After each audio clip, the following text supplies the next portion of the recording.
Hey, hello and welcome back to this video. In this video, I am attempting to upgrade my old dying laptop to an SSD. So please stay tuned.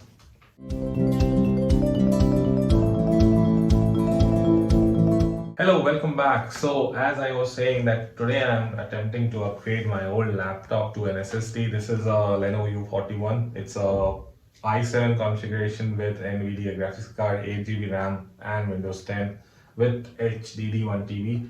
But of late I suspect that because of the HDD, the performance has been pathetically bad and it has just been struggling.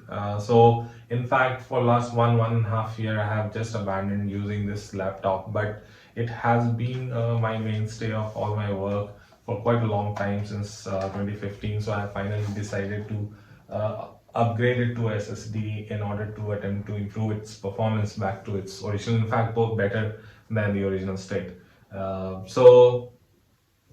Let's check this out how it goes. And all that you would require for this upgrade is that I'm going to use Crucial BX500, and this is a 480 GB hard disk. The next thing that I'm going to use is a 64 GB pen drive, which I'll be using to create the bootable Windows disk.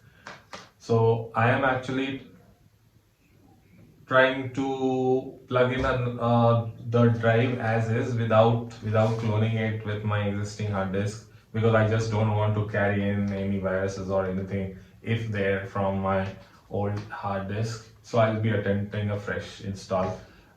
So I need to have a bootable hard disk.